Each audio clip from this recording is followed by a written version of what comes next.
Hi guys, welcome to another episode of After Hours. Excuse the hair and the attire. Just in from work, and it's scorching outside. So, unfortunately, those that are just listening on Audible or audio, they won't be able to see what fantastic attire I have on today. But yeah, I'm just trying to tease people into actually watching the episodes now. I know I was steadfast against it, but do you know what? Like, I started watching podcasts as well. It seems to be the new way. So, yeah. So, check it out on YouTube and on Spotify. Not sure if any others have ventured into that. It's a bit annoying because on YouTube I have to upload two versions because the one that just transcribes itself from my upload on Spotify doesn't seem to copy the video over, so I have to then upload the video as well. So if you're on my YouTube channel and you find one and you think, oh, this is just audio, there is another one, should be right next to it. But thanks for everyone that's been watching. Yeah, it seems to be quite a thing that people want. So the numbers are definitely more on the audio version, but yeah, it's picking up. So thanks for watching. And again, excuse the hair and the attire. Yeah, today it's another different one. In the vein like Lucy Norfolk's episode a few weeks ago. This is Amber Hughes and the story of her sister Hannah. Hannah was quite a bit older than Amber, but they were very, very close. And I mean, I think you just have to listen to the episode to really kind of understand what was going on. Basically, Hannah got, I wouldn't even say she got kind of involved in it. It just from the outset, from what I've heard, it just seems to be kind of normal drinking as far as everybody kind of knew in her family. But it just escalated quite quickly to a level where she became homeless. She couldn't keep up the mortgage payments on her house or flat. Again, that whole kind of ostrich kind of mentality of just hiding your head in the sand. She wasn't really telling her family. I think she borrowed a little bit of money off her mum, but didn't explain really what it was for and how bad it got. So ended up losing her flat, and yeah, ended up on the streets. And then the family were kind of almost a dead end to kind of help her. They didn't really know what they could do because Hannah just kind of almost shirked any help. Made out that she was just kind of happy doing this. So it's a really tough episode to listen to, or for me to kind of have a conversation with Amber about it, because as we talk about it, Amber, through no fault of her own, obviously thought she had more time for helping her sister and getting her out of this. So she wasn't, not that she didn't do anything, of course she was doing everything she could, but when someone's in that kind of addiction, you can't force them out of it, so you just have to wait until they're ready to come out of themselves. And Amber thought she had time, but it's one of those ones where we think we've got time, and sadly it's just taken away from us too soon. So yeah, thank you, Amber, for coming on and sharing your story. It is a heartbreaking story. So trigger warnings. There is kind of talk of homelessness, addiction as always. But just take care when listening. And if these episodes and my guests' stories can help people, that's the whole reason why I do it. Why we share our stories, just to try and help people and let them know that they're not alone. So if we can save someone from falling down the same path that Hannah went down, then that's the whole purpose of this. So as always, listen for the similarities, take care when listening, and yeah, here's Amber's story. So thank you, guys.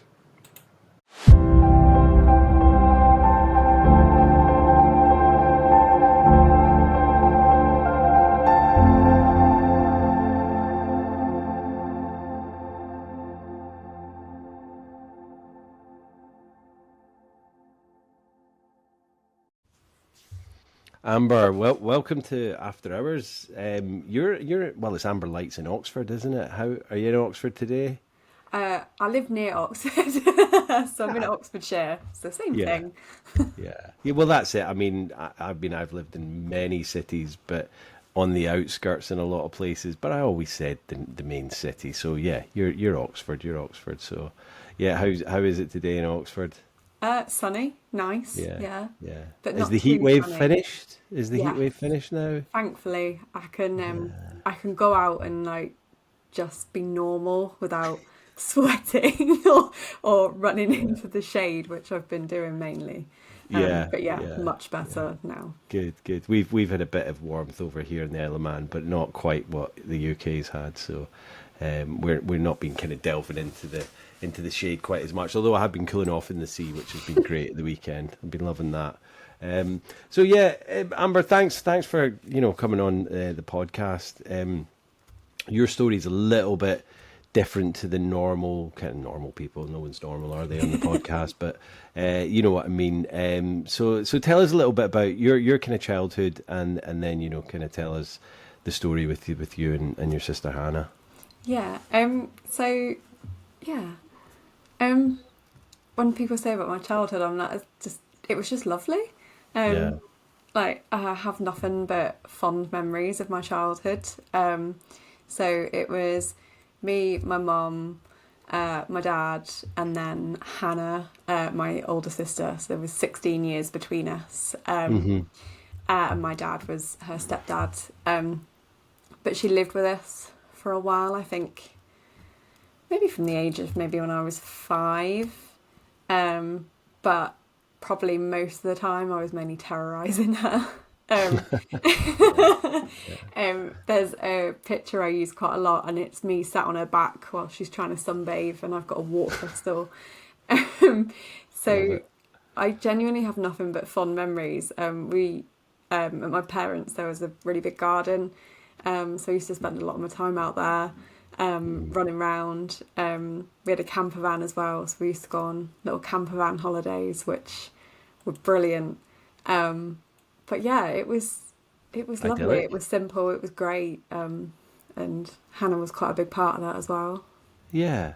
I mean, 16 years is obviously quite a big gap, but I guess the terrorizing was, you idolized her. Obviously, she's your big sister, and she's out there in the world, kind of doing things. And obviously, you're at a young age, you're kind of, yeah, just idolizing her. I guess would that be right? Yeah. Yeah, I used to be excited because she lived with us for a while, and then she went on to Hmm. buy her own little flat.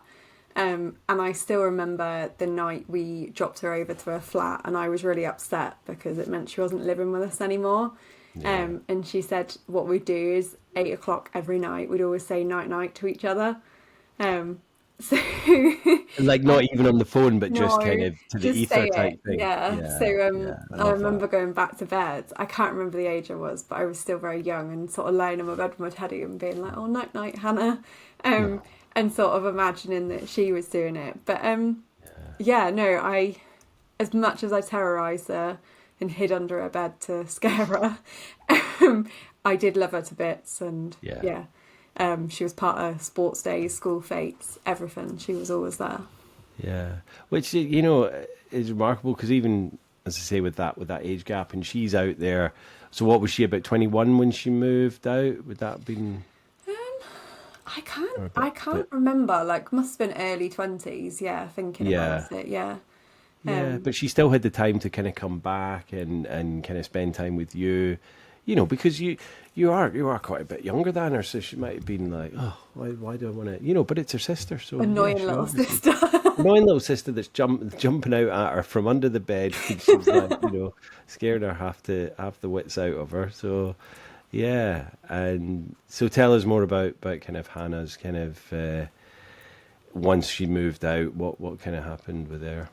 Um so things were relatively like stable, I'd say, for like a good few Hmm. years. So I remember going over and having sleepovers over there.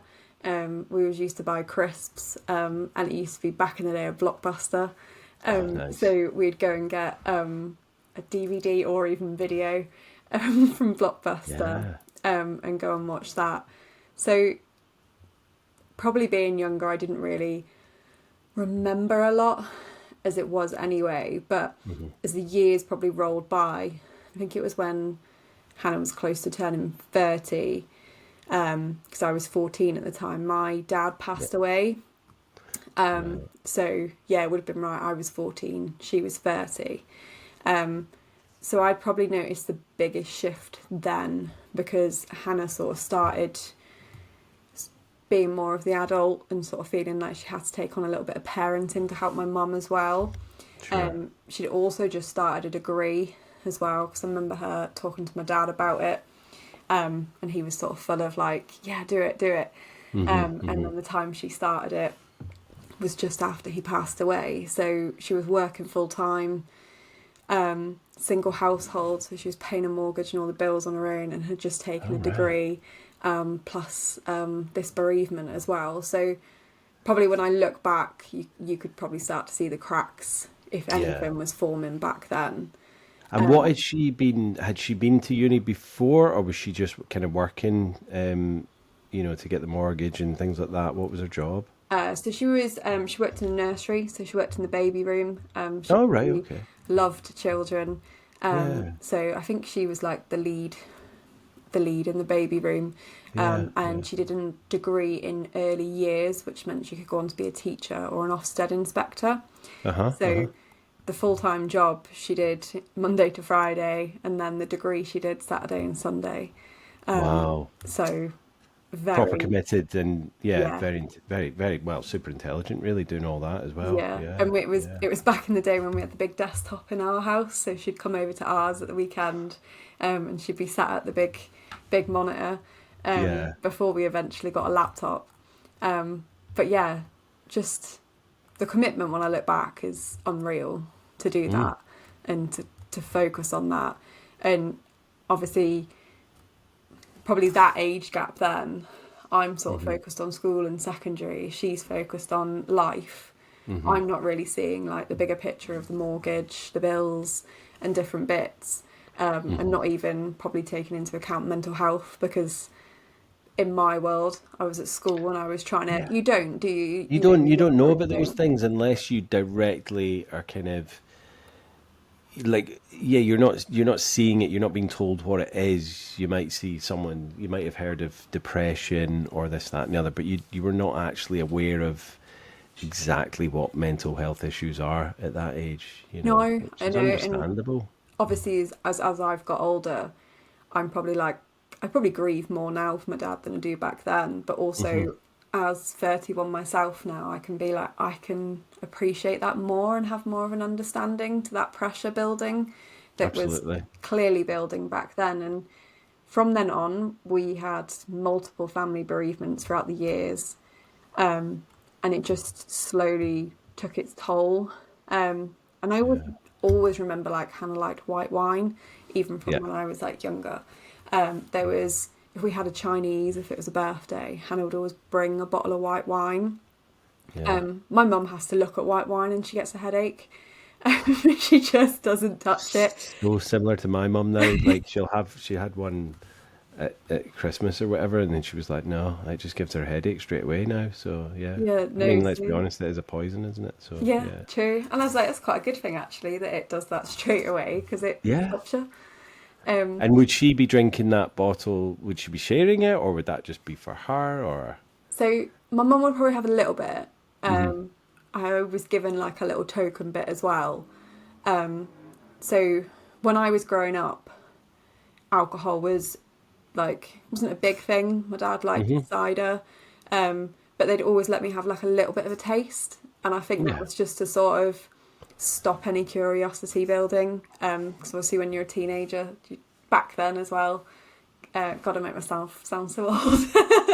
A lot of teenagers would go out into the park and drink, yeah, and I yeah, don't think they wanted that for me. So I think they thought, like my dad would finish off a can of Strongbow and he'd let me have that the last bit at the bottom, yeah, and it was just to sort of take that curiosity away. So if Hannah had a white wine, I was again like allowed a little bit at the bottom of a glass. yeah. But I always remember her saying, asking if my mum wanted any more, knowing that she wouldn't want any more because she'd already got a headache. And then she'd go, well, I might as well finish the bottle. It's a politeness thing as well, isn't it? It's like, Yeah. oh, do you want any more? Secretly thinking, I don't want anyone to have any more. I mean, I know I was like, it was like you'd offer it round, but if anyone took it, you'd be like, God damn, you know, I need to go and get another bottle now. But yeah, so. Yeah, so I definitely noticed that, because I think I even remember going, why do you need to finish it? Like, and it was like, oh, well, you might as well, like, and it just sort of buffed it away. But I always remember that.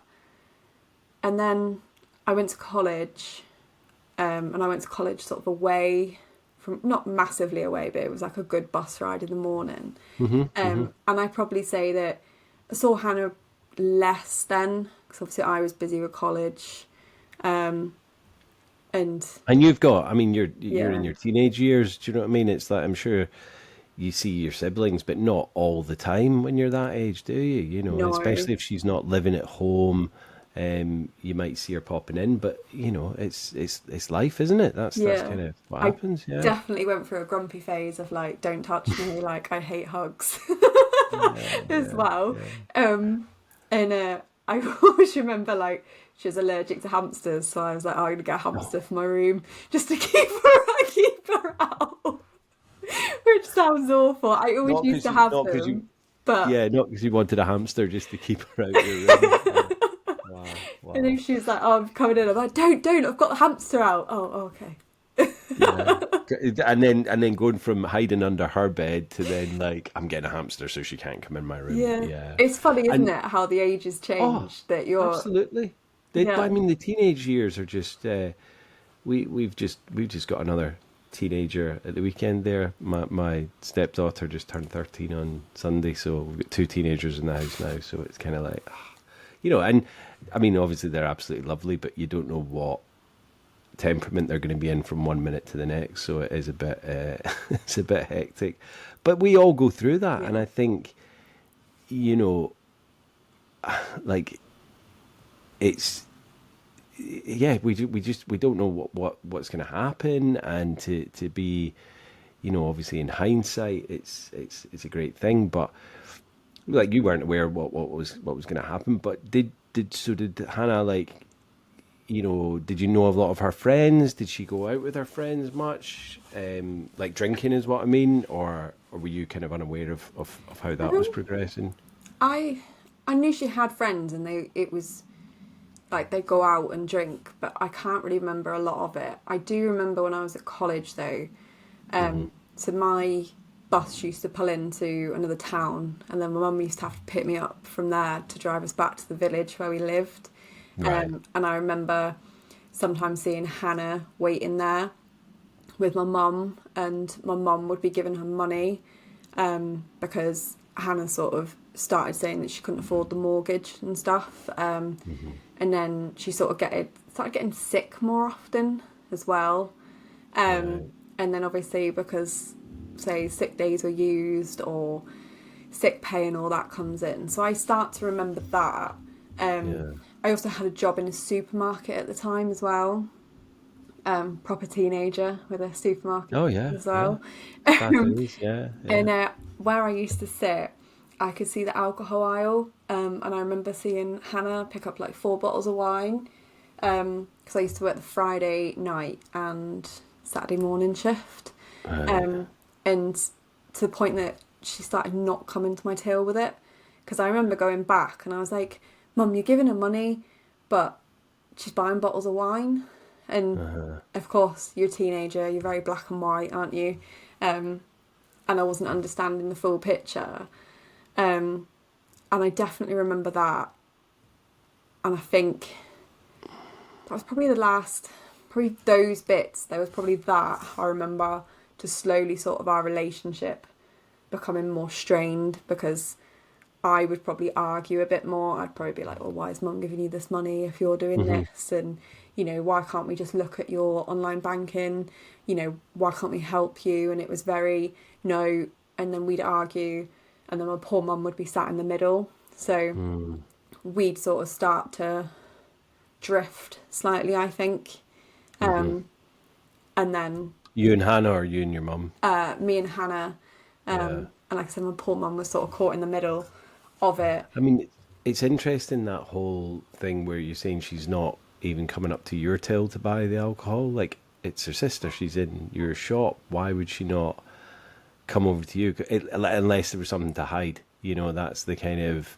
I mean, when I was drinking, I didn't know anyone in the shops, but I had my, as I called it, my holy trinity. I would go to these three different shops and I would space it out. You know, if I went to one in the morning, I wouldn't go to that one for a couple of days in the morning, and I'd go to a different one. And it was just, you know, they didn't care. They didn't even recognize me, know me from Adam. But because I had this, like, almost embarrassment, this guilt of going to that shop and buying a bottle of vodka, you know, 8 o'clock in the morning, it's I would go to a different shop and do it. So she maybe had that kind of like, oh, and I guess she knew that maybe you'd seen your mum giving her money, and then she's going and buying wine, so she was trying to hide it. But like, you've been seen, you know. So Yeah, and yeah, I purposely used to try and sit in those tills so I could see and see if I could see her. yeah, Because I used to think like, why do you need 4 bottles of wine? Like, you know, yeah. because you're not like, you're not saying you're going out, you're not saying you've got friends around, you So know. that was just for her. She wasn't having like people round, right? Right. So Yeah. I I that's when I was just, I think I was getting frustrated, and then like I say, like you'd argue because I didn't understand. I saw it from the viewpoint of my mum helping her with the mortgage, but then I was like, but if you can buy bottles of wine, why can't you pay the mortgage? Yeah. But then again, like addiction never even crossed my mind at all. I just didn't. You just don't think.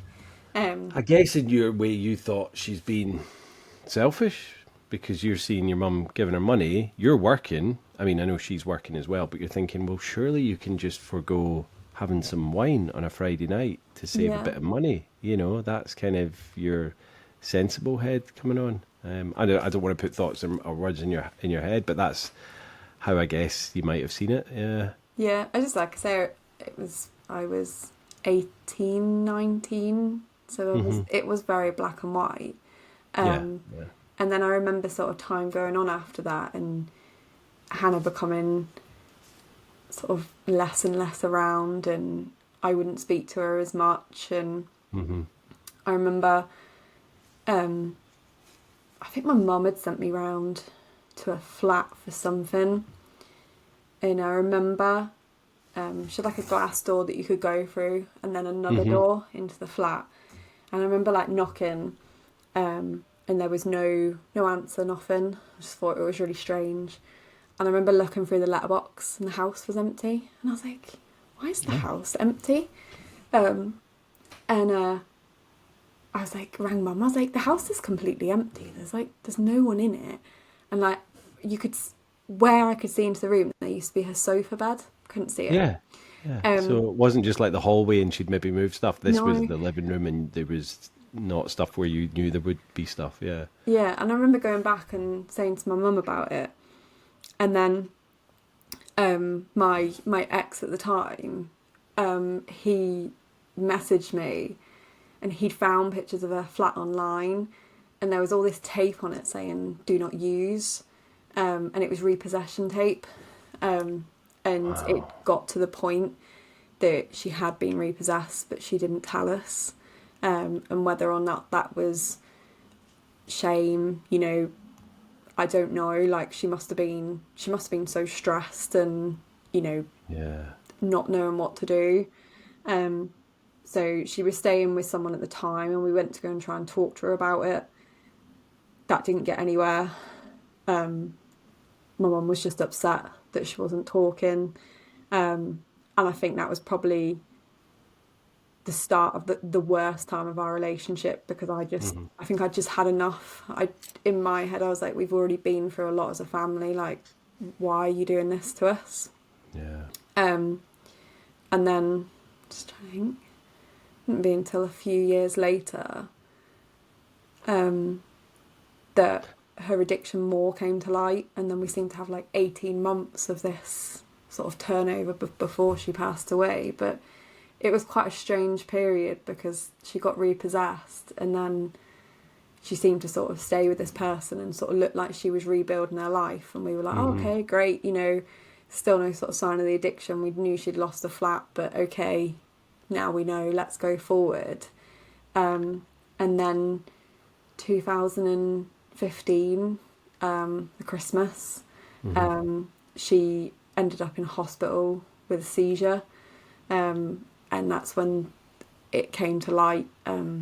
Before that, she'd been on the phone to my mum speaking, and my mum started to suss that something wasn't right, and she kept ringing every night at a certain time, sort of being quite emotional, but not fully admitting what was going on. And it wasn't until this hospital visit where they basically said that she was at the point that if she stopped drinking, she could die, and if she kept drinking, she'd die. And it just seemed to be like, it's like she kept it hidden for so long. Yeah. Almost to like protect us, but it wasn't allowing herself to speak to us. I don't know, like it just went from zero to hero. That's the best way to describe it.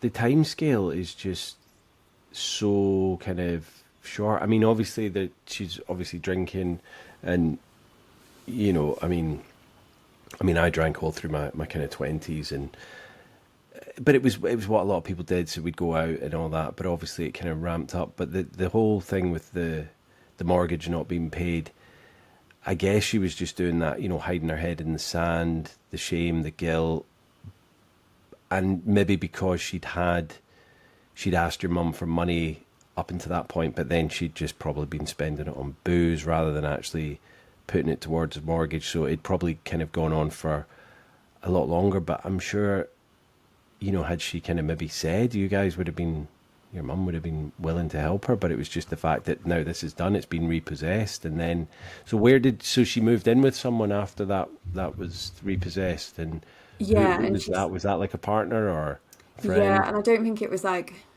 healthy.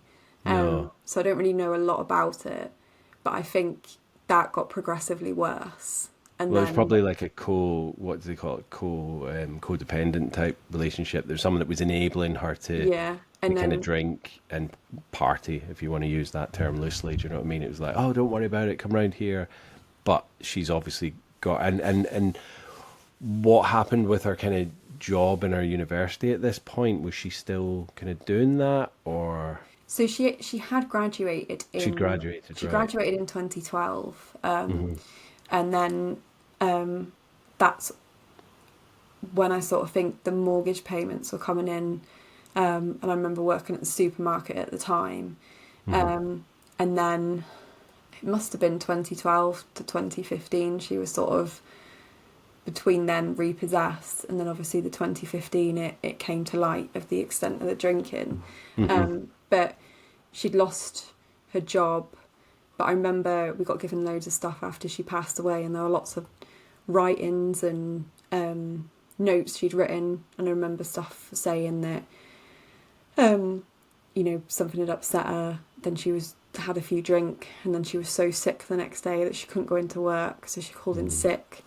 And they were obviously docking her pay, and then it was like, well, we can't sustain your employment. So you could see this path of how it was going, because then if she wasn't getting paid and she lived on her own and she wasn't making a mortgage payment, but then she was reliant on the alcohol, which was probably a comfort and a security for her. That's probably, I mean, I think at that point it was probably more withdrawal that she was going through. Yeah. I mean, at my point, when it got to its worst point, it was, I didn't really know about withdrawal, and I would think, right, you know, I'm going to fight through this hangover, and I'm going to go to work today, and I'm going to, you know, and then I'd wake up in the morning and I would just feel like absolutely just shocking. Do you know what I mean? Worst hangover ever. And then I did realise that it was withdrawal I was going through, and it was like the only thing that could make me feel better. And you know, and to stave off the kind of the danger of it, you know, of having seizures and things like that, was to drink vodka. So it sounded like she was possibly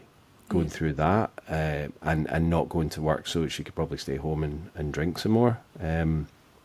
Yeah, and so when you guys got that kind of call from the hospital, what were they saying was actually, saying if she drank some it would kill her, if she didn't drink it would kill her? What did they give a name for that, or was it just Um, pure withdrawal, or? they didn't really say it. I remember seeing a doctor's note that said severe alcohol anxiety and severe Yeah, depression. I yeah, remember that, and I remember that it was like 40 units a day. yeah. Um, that was what she was sort of on. And I remember, Which I think is about a litre bottle of vodka at least. Yeah, yeah, and then like, yeah, I think, I might be wrong, but I'm sure it's like 10 units in a bottle of wine, yeah. which when I think back to the days I Well, that's worked in four the bottles of wine. supermarket, there was 4 bottles of wine. Yeah. And I know she did go on to spirits, but it just felt like a slap in the face because it just seemed to happen when I listened to other people's stories, and probably because she didn't live with us, but it just seemed to like do this little steady trickle, and then this big thing happened, and then it calmed down and it looked like things were going okay, and then suddenly we're in this situation where we were told that she was in a position that if she didn't drink she'd die, and if she continued drinking she'd die, and it was it was mad. Yeah, yeah. Well, because I guess at that point, like apart from seeing maybe, the bottles of wine at the supermarket, I don't, at this point, you didn't really know she had a drink problem, did you? It No, wasn't, no. and I remember like there was some arguments, and I remember she'd ring sometimes, and I'd be like, "Oh, are you drunk? Like, are you just being a bit silly?" But I Yeah, was never, I was never exposed to it in any way. So yeah, to sort of be told that was unbelievable. Like, yeah. Massive shock. and then you're like, She obviously did hide it very well from you guys, yeah. And Um, I think it was just to protect us. I think yeah, because we'd lost my dad and we'd lost other family members, that yeah, she didn't want anyone to worry. So she just yeah. thought, I'll pretend to be okay and I'll keep going. And that only lasts for so long, and then it got to this point, and it was almost like, I always imagine it was like D-Day for us. It was like, Mm, okay, we're here now. There's nothing we can do. Like, what do we do? Where do we go? Um, and then it was just this scramble of getting her in somewhere, hmm. because we didn't know, and there's no one really to tell you like how you support someone, or you Yeah, so know. were the doctors, so this is what, 2015 roughly? Yeah, Christmas 2015. Yeah. Oh, Christmas as well. My God, bless you. It's like the doctors have told you this, but what support have they kind of said, right? Like, yeah, what's their options at this point? Are they trying to support you, or are they just saying this is it, black and white? Like, if she It drinks, she's going to die. If she doesn't drink, yeah, it she's was going to just this. die. This is it, you know.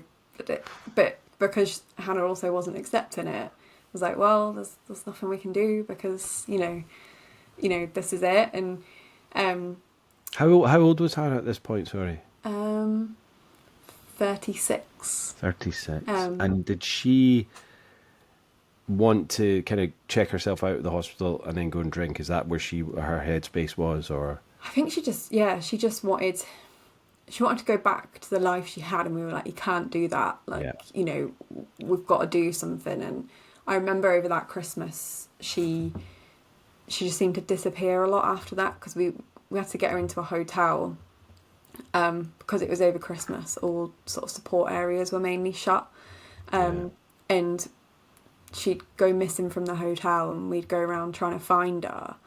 And I think I remember walking around, it's like the 27th of December, trying to find her, and I was thinking, I know not everyone, but families are all together and they're all celebrating, and I'm walking around, you know, cold and wet, miserable yeah, streets, and and I yeah, don't know where dark. she is, and Yeah, you feel guilty because you want to take her in, and help her. And one of the things I remember is someone turning to mum going, we do advise that you don't take her in, and you, you're like, it, yeah, it, and it's still something I grapple with now, but I understand.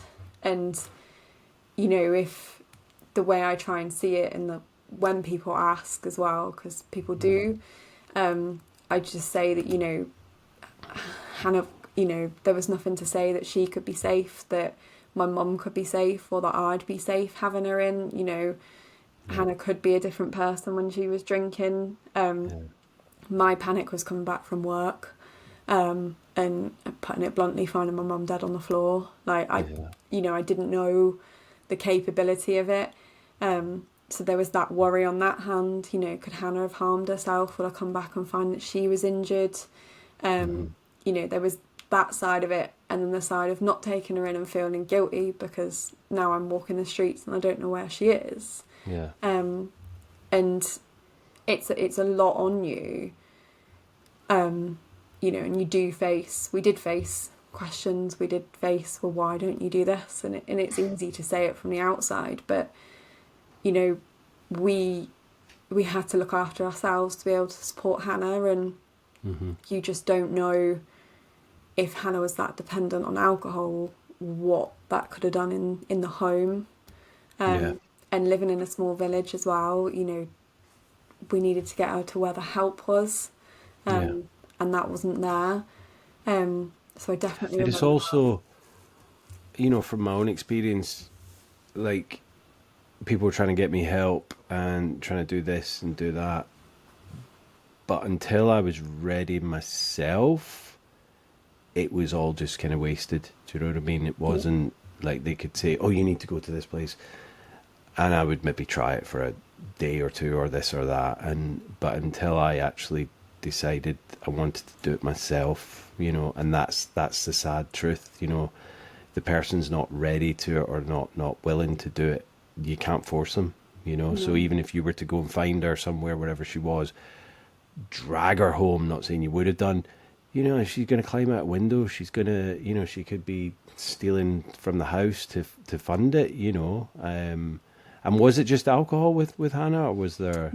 Just alcohol. And I remember, like, sort of, you didn't want to think of her like that, like you said, like, you know, she might have taken something from the house, and I didn't want to think she'd be capable of that.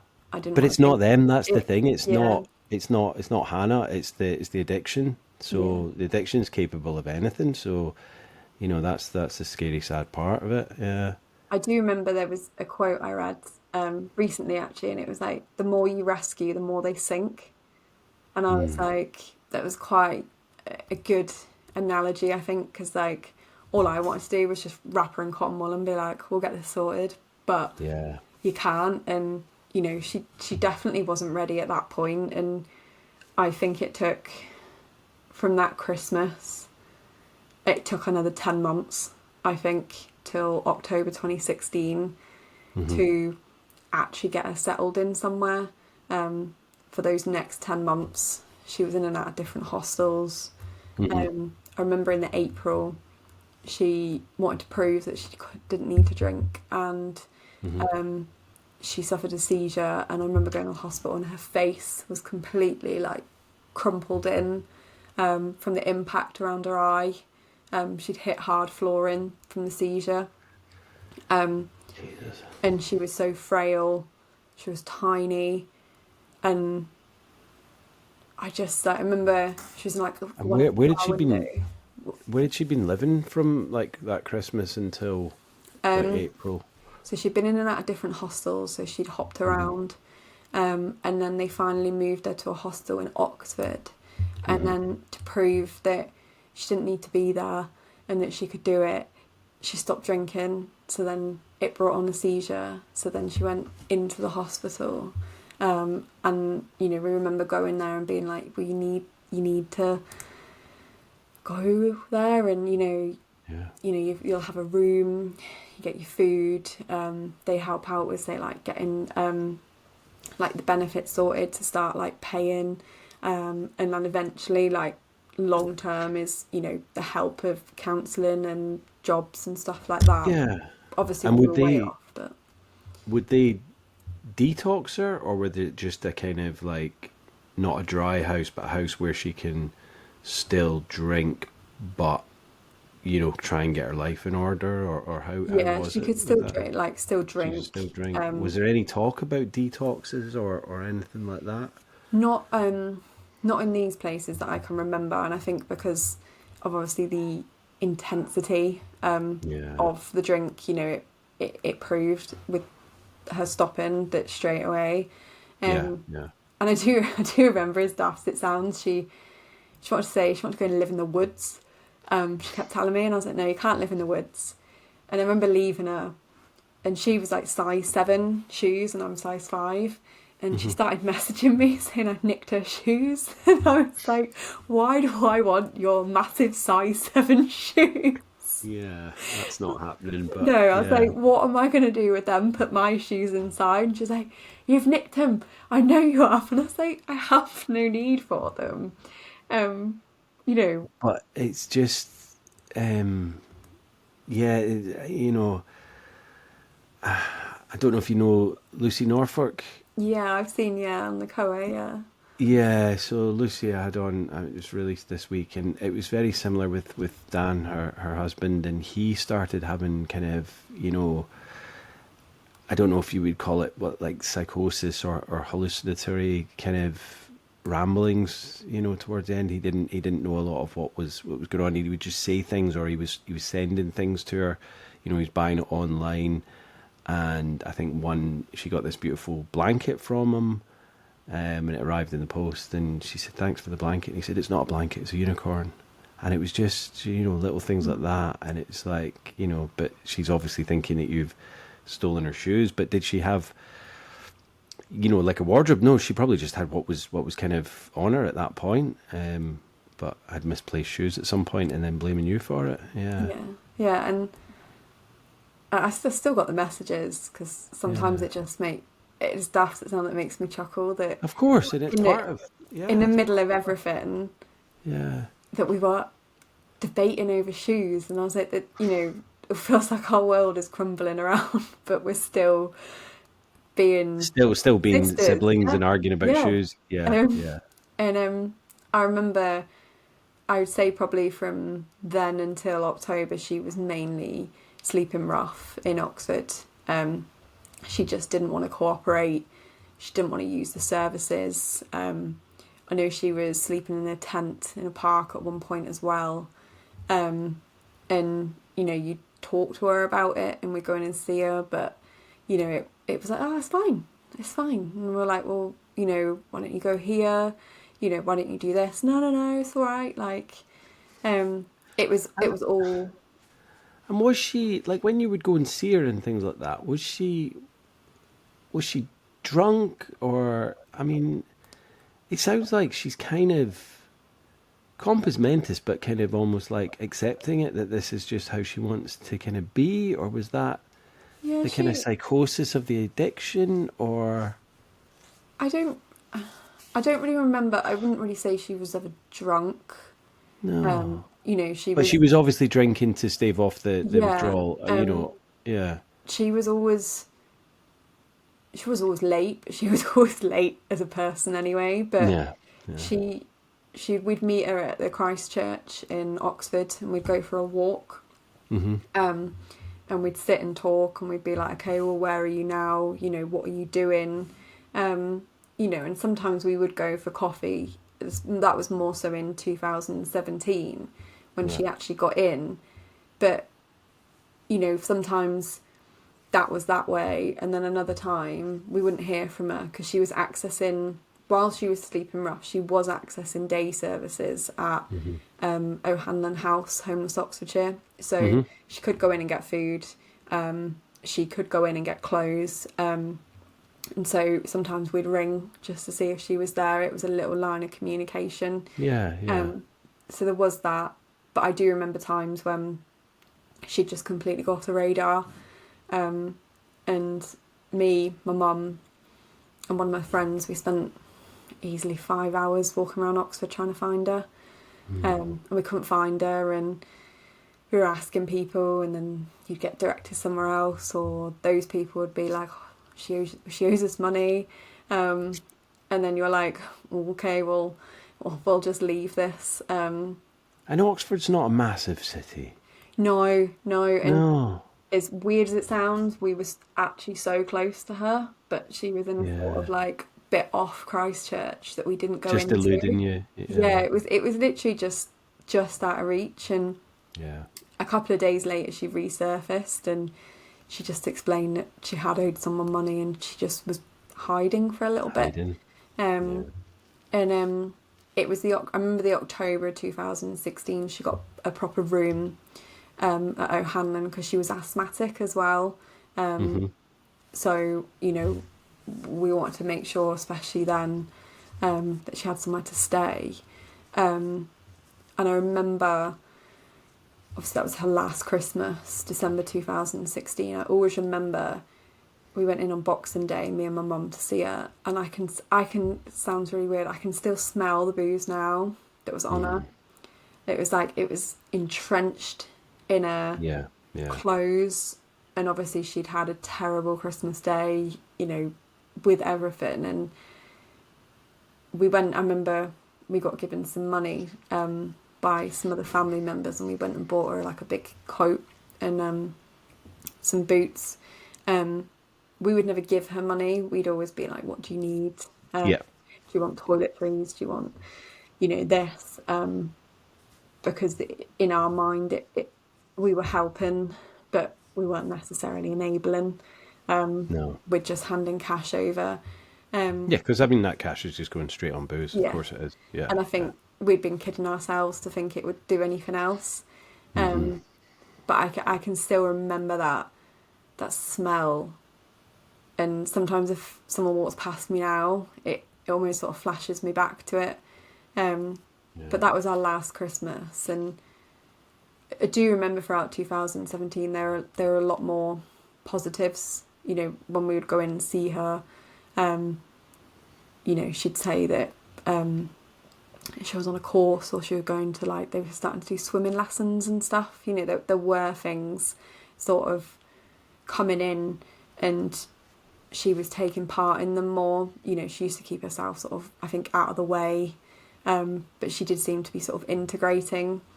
And But I mean, Hanlon House, was that more just for the homeless side of it rather than the actual addiction side of it? Was she doing anything towards like trying to get off the booze at all, or?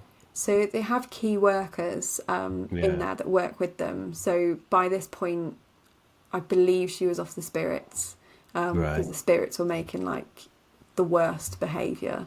Yeah, absolutely. And sort of each time we were going in, we were able to go for a coffee. It seemed a little bit more normal, as normal as it could be in those sort of no situations. circumstances. Yeah. And I remember we went into Oxford. It was the last May bank holiday weekend, and she wanted her old photo album brought in. And we sat on the benches on Bond Square, and we were looking through them and just, again, being siblings, taking the mick out of each other, like, oh, you wore that, you look like that. I even remember a pigeon pooed on me, and my mum told me it was lucky. I was like, great, thanks mum.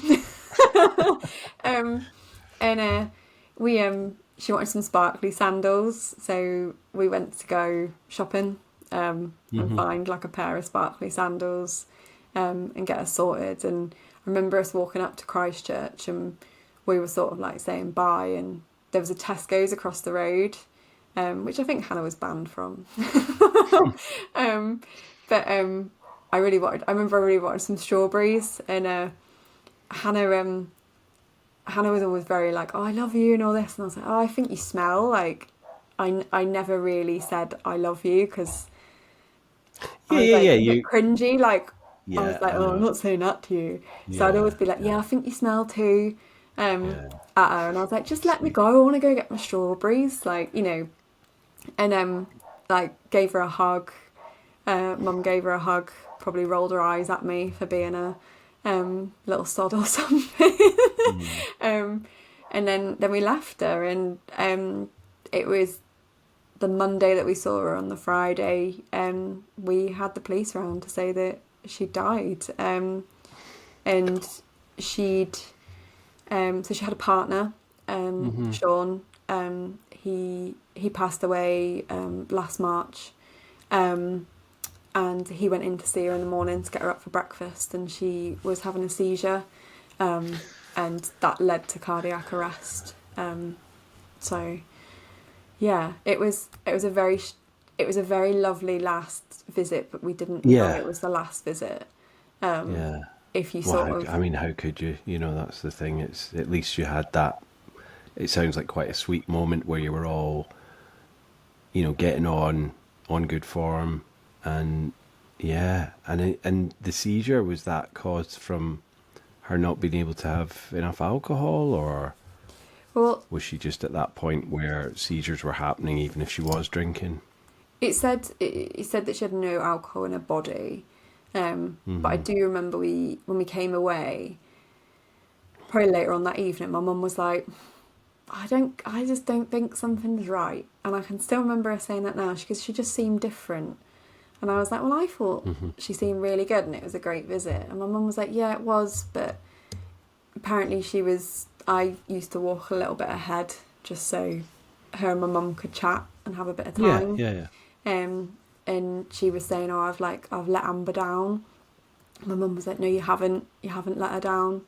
And she just said she was sort of very reflective. And even the Right. staff of where she was saying said on the Thursday night, she didn't seem herself. Hannah was very loud. You could hear her laugh, you could hear her very bubbly, but even they said she just sort of came in and said night and went up to her room. So I don't know. It's a funny one. Whether she knew what she was doing, I don't know.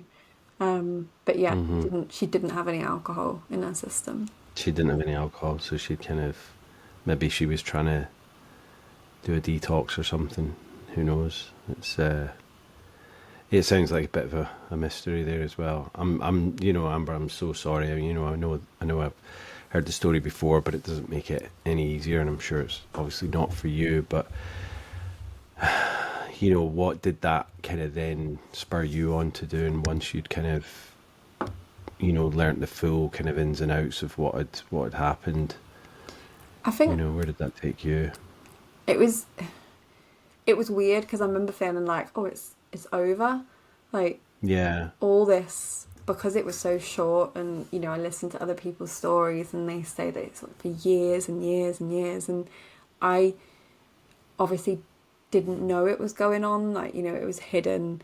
And then there was certain like moments where things escalated and went up a notch, and then for 18 months we were in this world of addiction and homelessness, and you see so many different things, you hear so many different things, and then suddenly it was like, oh, this is it, like she's not here. And you sort of craved it all going on still, because then it meant there was hope, because if there was still chaos, there was still hope Yeah, and I of her guess being here. you didn't, you see, I don't know, like, films or things on soaps of, oh, someone's going through some tough times, alcohol or homelessness or whatever. They tend to kind of go through that for a bit and then they get help. And Hannah had a loving sister and mother by her side who wanted to help her. So you probably thought, you've got time to get her sorted. She was a young woman, 36. So it's kind of like, you think you've got time to kind of get that rectified, and then for it to just be done over.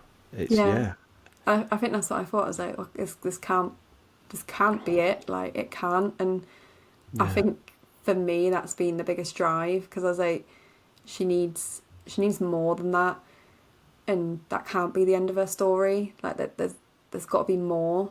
And I remember that Christmas, like less than 6 months on, I did a big collection of like accessories, clothes, toiletries, chocolate, and we donated that to the shelters she stayed at. And then I did the Oxford Half Marathon the year after. Nice. And that would have marked her 40th birthday. she was 38 when she passed away. She'd have been 39 in the October, and then the following October was the half marathon and her 40th. And then I think I got to a point where I was like, I didn't want to keep asking people for things. I kind of wanted them to have something as well. So that's when I sort of started up Amber Lights in Oxford, as it was back then. And my friend Hilary, she designed this Oxford skyline in day and night time, to represent like homelessness being 24/7. Yeah. And we started selling them, called them handbags, after Hannah, because she used to fit everything apart from the kitchen sink in a bag. And we started selling them, and we were like, you know, the profits go and we buy toiletry packs, and it grew into the Skyline Clothing, which supported Homeless Oxfordshire's welfare fund. And then Hannah was a huge lover of dogs, so we developed the porcelain range, and the sales from that supported the dogs that lived with their humans at Homeless Oxfordshire. So it just grew, and it's just growing, yeah. And Yeah. It's, I mean, I love the image. It's so emotive, and it just says a lot, you know, on the t-shirts, the hoodies, you know, the bags and everything. Yeah, I absolutely love it. And so you set that up in what, 2018, was it 2019? 2019, January 2019. Yeah. And it's still going now, and it's just been growing from strength to strength. Yeah, so it's raised over £2,000 Wow. for Homeless Oxfordshire. We've done very different fundraisers since. In April, I ran 4 miles every 4 hours for 48 hours. 4 miles every 4 hours for 48 hours. Yeah, I was running at midnight and 4 a.m. It's like every 4 hours, right, I've got to do it again. Yeah, wow, that's cool.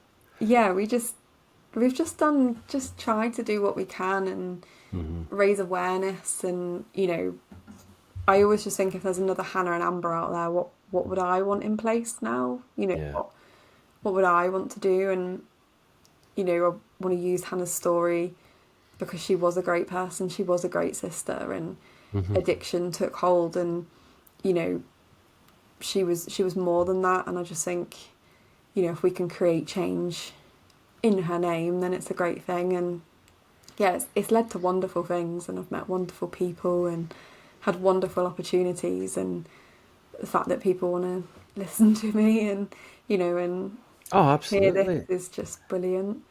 And I mean, I think that's the thing. It's like, I think they say, like, is it two and a half paychecks away from being homeless, you know? Yeah. And that's how kind of close the majority of people are. You know, if you lose your job or this, that, and the other, yeah, you know, we don't all have people to kind of fall back on, or savings. And if, you know, from my situation, when I was in addiction, yeah, I didn't care about anything else. You know, it was just whatever money I had, it went on that. I was in a quite a fortunate situation where I was living with a partner, so, you know, I would kind of lose jobs and then find another one, and it was okay. But that started taking its toll, you know. So obviously with Hannah, it was kind of like, well, she didn't want to kind of explain it, and then yeah, you know, that's it. When she got foreclosed on the flat, and, you know, it's kind of like, well,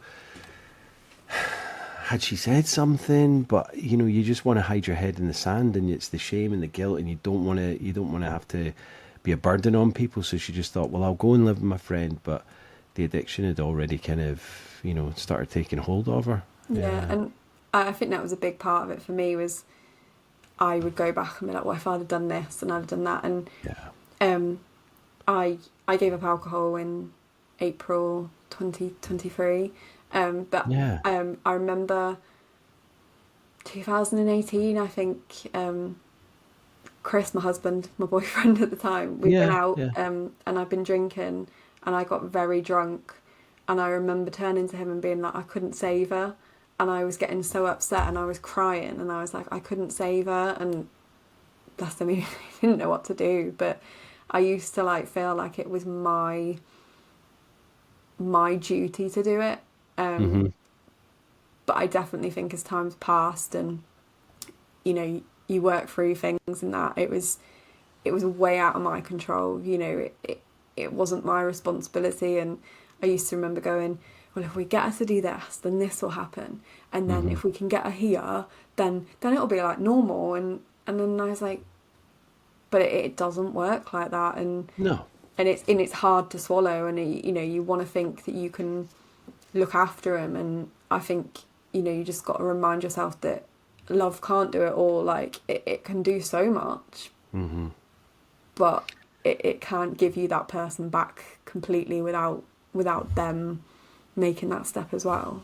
Yeah, and every person is different how they deal with addiction or how it deals with them. And it's interesting what you said there about getting drunk and blaming yourself.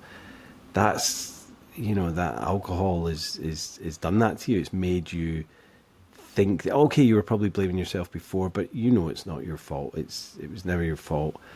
And, you know, circumstance meant that you couldn't save her. It wasn't your duty to save her, but alcohol made you start getting that, like, looking towards yourself and inwardly and blaming yourself.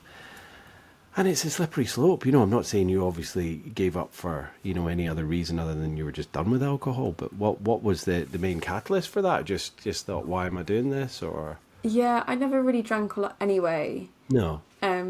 But I almost like got in my head that is this in me? Like genetically, there have been a history of other family members, and I just thought it's. And I remember Chris being away because he's in the RAF. He goes away for like 4 months, and I got a bit accustomed to helping myself to his rum, and I was like, I'm on my own. I'm having a rum, and I just something inside of me. Maybe it was Hannah. I don't know. Maybe it was like a bit of a, yeah, don't think so. Yeah. And I slowly started to, and I remember even at our wedding in December 2022, I think I had 1 glass of fizz, and then I was on like mocktails and orange juice, and had a great time. But it's, you know, it slowly started to decline from that time he was away, and then I just made the final cut in that April, and yeah, I haven't looked back. Yeah, good for you.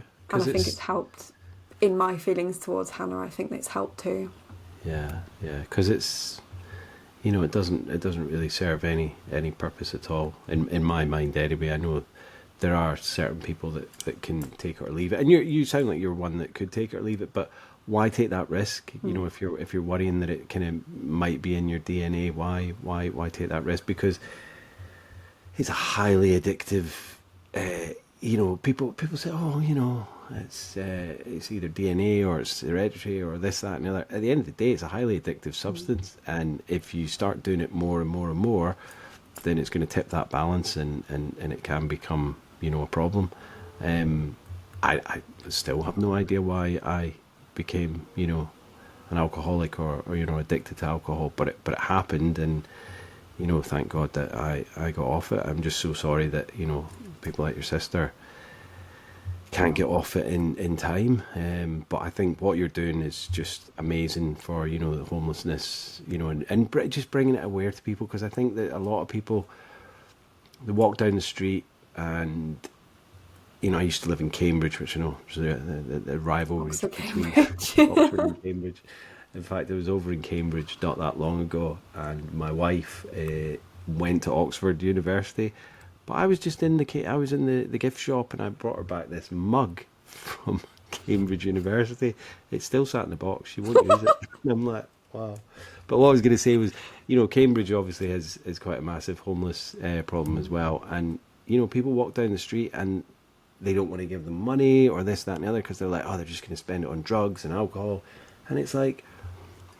But yeah, you know, not necessarily all of them are on drugs and alcohol, but you got to ask yourself, like, why are they there, and why has that happened? You know, like what I was saying earlier, like 2.5 paychecks away from being homeless. If alcohol or drugs gets a hold of you, then, you know, that's, any one of us can end up there. So, you know, I think it's so commendable that, you know, what you're doing for the plight. The government isn't doing damn sight near enough for people in that situation. Not for addiction, not for homelessness. They just kind of want to turn a blind eye on it almost, and let the alcohol companies just self-regulate and do advertising and this, that, and the other. You know, it's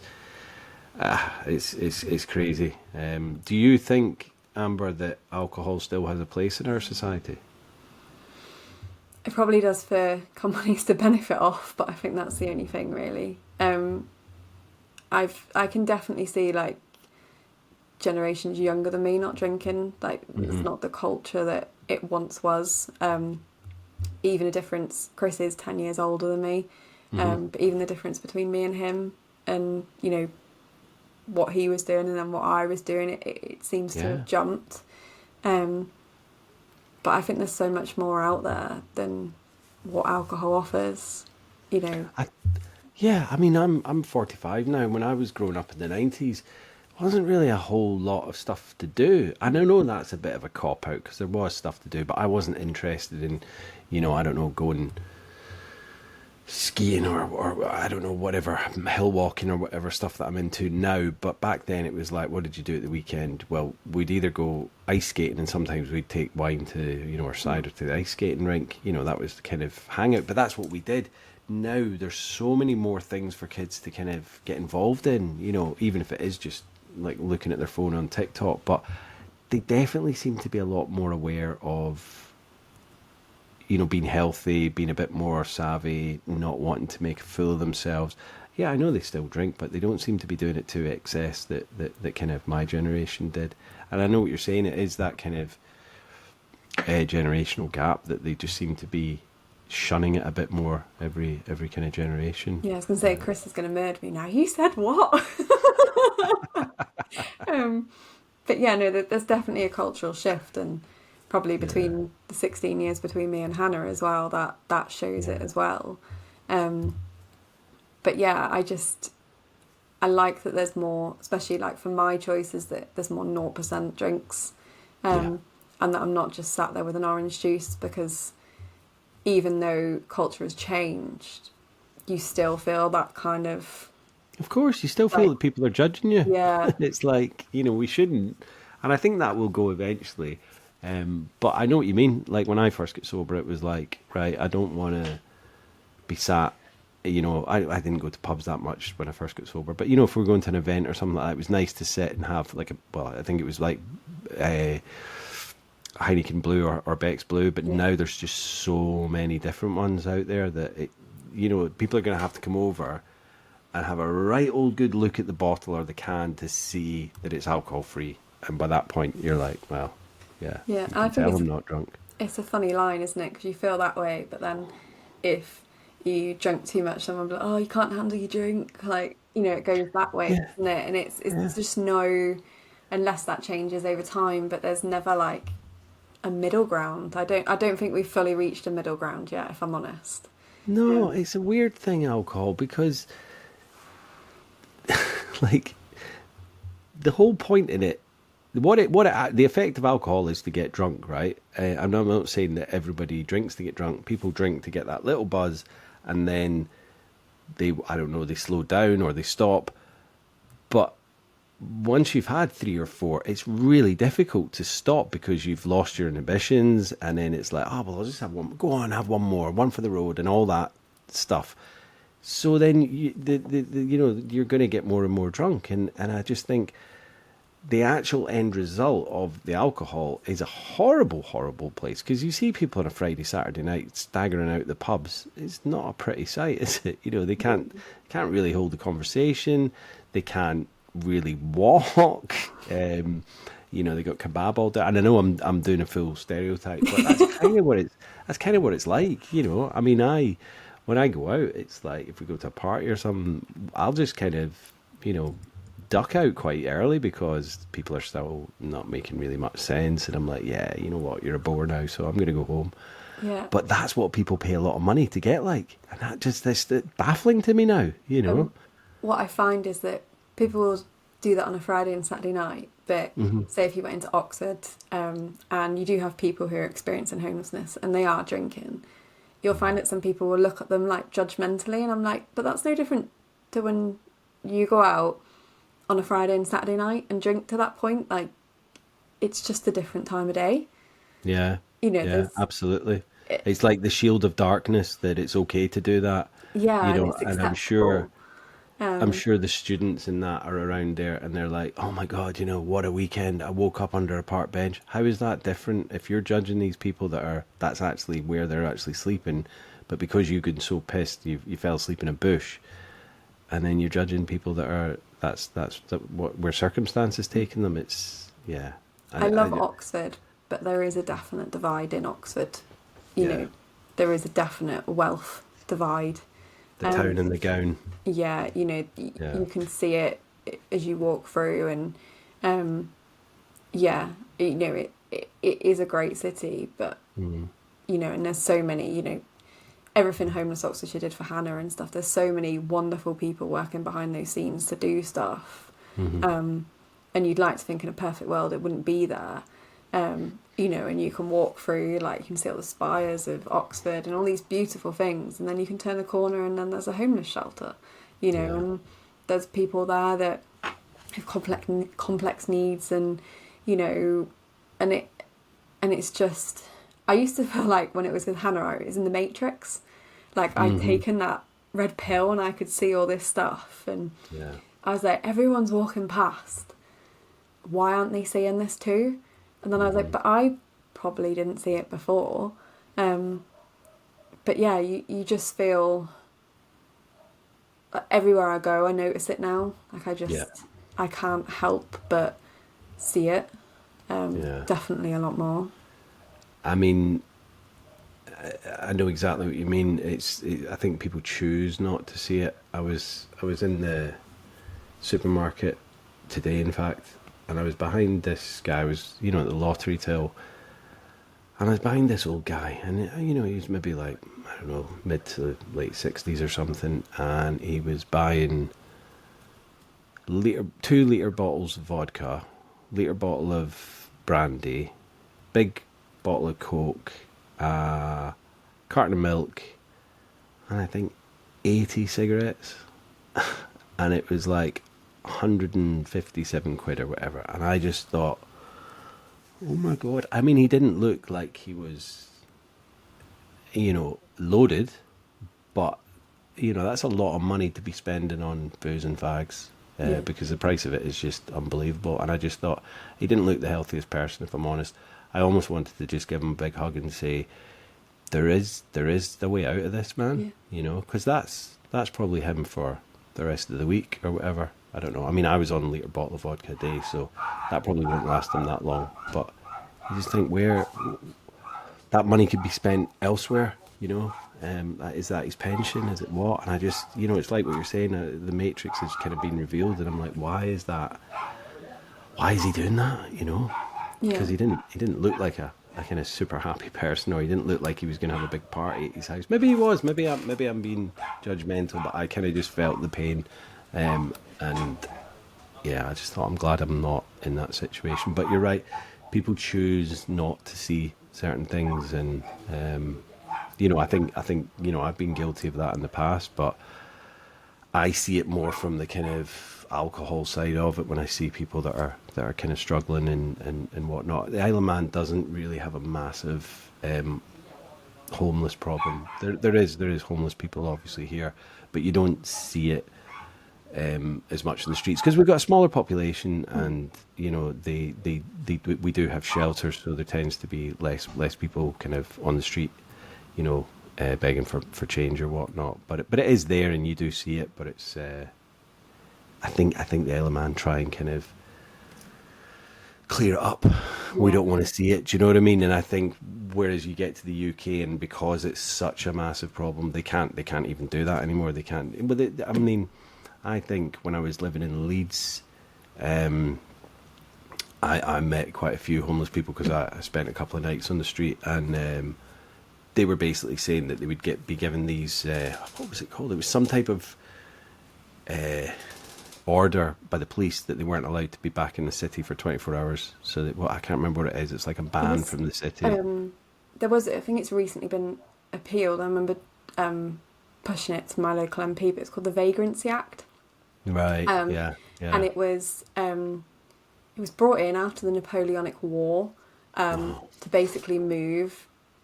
Ironically, the sailors and all that went out to fight came back.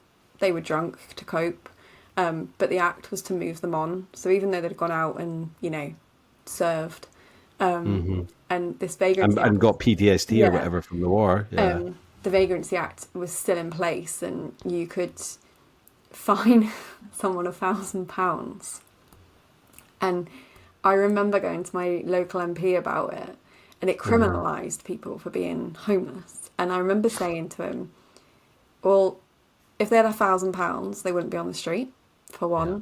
And then it was at the same time as Sarah Everard. And I was like, so are you saying that my sister being on the street is the same as that person of what they did to Sarah Everard? You're classing them as the same.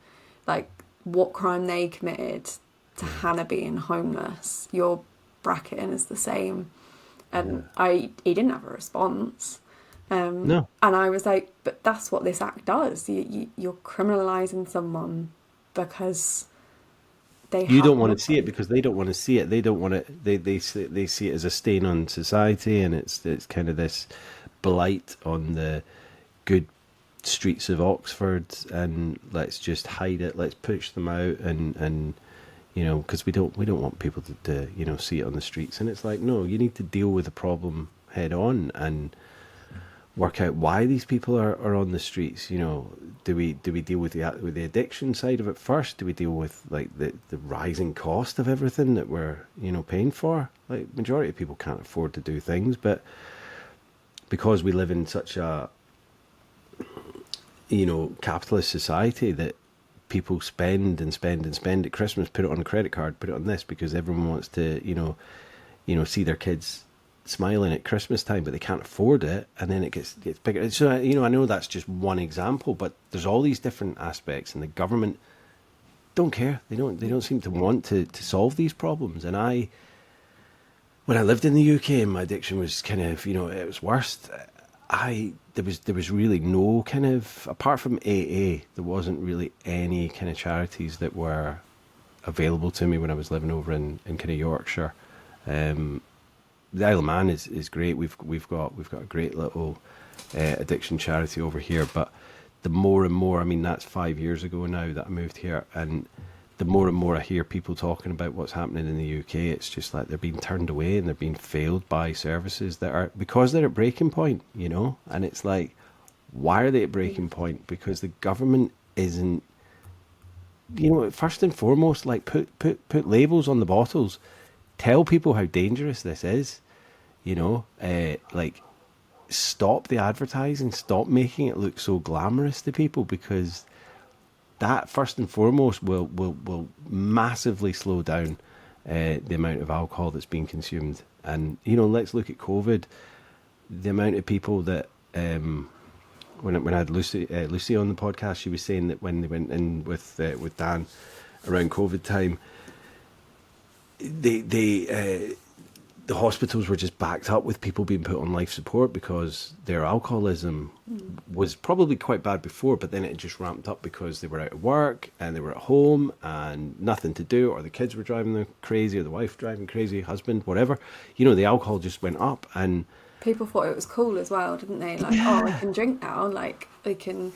I'm on a Zoom meeting at work, so I've got put it in my mug. Yeah. I've got my mug, yeah, but I know that's a glass, you can see through it. But you know what I mean? It was, people were drinking earlier and earlier in the day, and it was shown. The statistics ramped up, but the government is still in denial, still think that alcohol is this socially accepted thing. It's absolute craziness. But I think what we're saying is kind of people are making up their own minds, and they are starting to research, because I didn't know that alcohol was so dangerous as it actually is. I didn't know it was a carcinogen. I didn't know any of these things. But I think people are starting to realise that themselves. And if the government would just help us out a little bit and take a little bit of ownership and not let the alcohol companies self-regulate themselves, because they don't have anyone telling them what to do. They're just on their own, carte blanche. It's crazy. And it's like the mix of like the services. So I remember Hannah was told when she went to her counselling to put it in a box and put the box to the back of her head. And I was like, what's that going to do? Like, you know, Yeah. how's that going to help? You know, that those feelings are still there. And recently I've been going into primary schools with my friend Sam, and we've created this art workshop focusing on homelessness and mental health. And we created a storybook, a children's book of Hannah's story. Nice. And we've got like Hannah's hopes and dreams, and we touch on mental health and her experience in homelessness and the help from the shelter, and that, you know, she began to like dream of her hopes again. And I love that. we read it to the children, and the responses you get is really interesting. And there's this, Sam did this beautiful, she did all the illustrations, she did it of Hannah, but there was a big shadow behind her. And the children liked that drawing because they were like, but Hannah's sad and she's not saying anything. And we were like, yeah, and it's really important that you talk about how you feel. And, you know, because sometimes alcohol's that crux that when people don't talk, they're like, oh, I'll just have a glass of wine to relax or make me feel better. And, you know, with these workshops that we've been doing, we've been really sort of driving that, you know, homelessness can happen, these are ways you can help, normalising it, but also trying to push that, you know, if you don't feel like, you know, there's something wrong, to talk about it and to not hide it. And I think sort of working with children and trying to get that out there is really important for the future, because like you say, there's the help, and there's going to be no intervention. So I think trying to get into that now is really important. I think that's massively commendable, because I agree, you know, well, Motivate started doing it over here, the addiction charity, because you get people going into school to talk about drugs, and it's like drugs are bad and this, that and the other, but they're not doing it with alcohol, you know, and it's just this socially accepted thing. But over here, you know, they are starting to tell kids the warning of alcohol as well, because it's a bigger killer than, you know, all the drugs put together. You know, I think it's and twice there's the as attitude, bad. oh, I can't handle it then. Like, Yeah, it's your fault. You can't yeah, and handle you're it. like, You're not it's drinking not a test. responsibly. Yeah, exactly. And it's like, but you know, tobacco. Yeah, of course the kids are not being told that tobacco's fine. They're like, yeah, you shouldn't smoke. None of the kids smoke. I mean, they vape or whatever. But I think if you're born after a certain year now, you're never going to be allowed to buy cigarettes. That's cool. But alcohol is still put on this pedestal as this, you know, well, if you've had a bad day, have a drink. If you've had a good day, let's celebrate, you know, at a wedding, blah, blah, blah, all of this thing.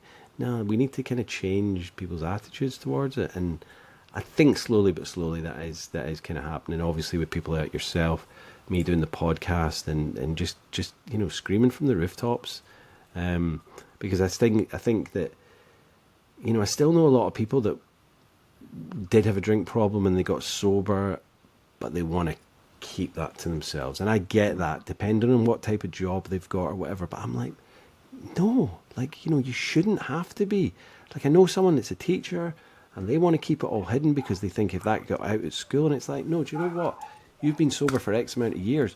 You're probably a better, more kind of reliable teacher than the ones that aren't labeling themselves as alcoholics, but they're going home every night because the little brats have pissed them off or whatever, and they're having 3 or 4 glasses of wine, you know. And I'm not saying everyone's like that, but that's happening. But this person's more kind of inclined to hide in the shadows, even though they're 4.5 years sober, 5 years, whatever. Do you know what I mean? It's like, where's the kind of equilibrium? It's madness. Have you got any recommendations for like a book, podcast, or a film that you've kind of watched recently that have, you know, kind of recovery or addiction? That's a really good question. I wouldn't say I've got anything in particular. I think I just listen to snippets of everyone's stories on Instagram, and I pick up on podcasts, and I listen to so many different things that I just sort of take it all in. And everyone's got a different perspective, and Absolutely. you know, and the perspective of mine is understanding that you can't just go in and save someone and make it all better. And I think learning that addiction is way bigger than just stop drinking and it's all fine, because yeah, I did think that, like, I'm not gonna lie, and I used to think, well, why if she just stopped drinking it would stop, and now all these years on I'm like, no, I understand, and I understand being older myself. I understand the pressure she was facing. I can see, like you say, the alcohol, the regulation of it. You know, you can go in and there's alcohol next to the fruit and veg aisle. You know, I can see it now more. I'm grown up. You know, there's that temptation. There's the pressure of the cost of living. You know, there's the lack of mental health services.